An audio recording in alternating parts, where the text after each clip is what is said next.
នៅចាំទេមនុស្សម្នាក់នេះរឿងរ៉ាវច្រើនណាស់លបសាងរួមគ្នាខ្ញុំចាំថាពាក្យចុងក្រោយគឺពាក្យលាហើយយើងក៏បែកគ្នាត្រឹមនោះ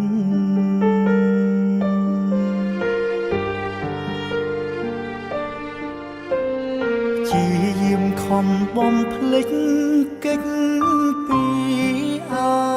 តីតខំបំភ្លេចរិទ្ធនឹកគិតច្រើនលើដើម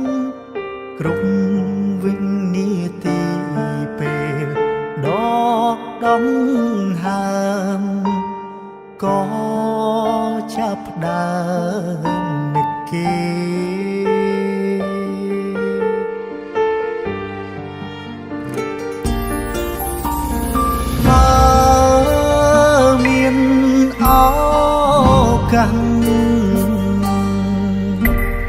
ចង់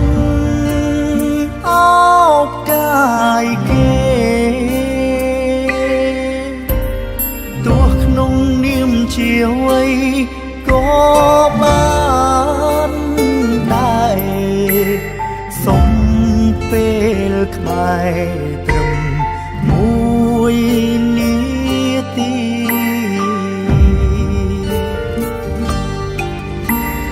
នឹកអូនខ្លាំងណាស់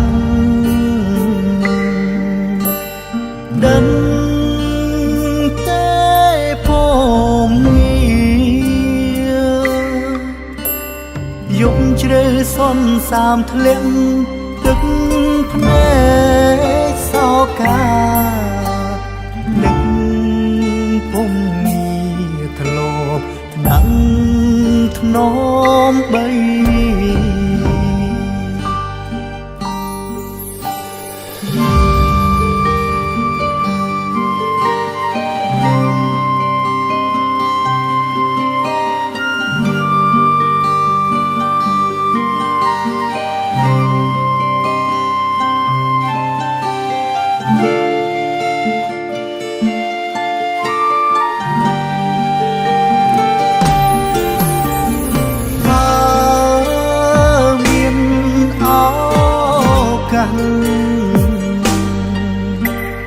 ចង់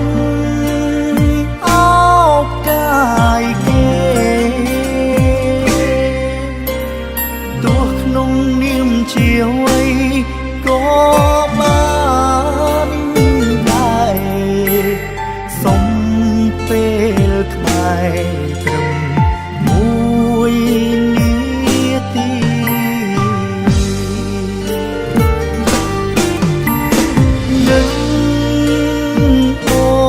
ខ្លាំងណាស់ដឹងតែผมយប់ជ្រៅសន្សាមធ្លាក់ទឹកភ្នែកសោកា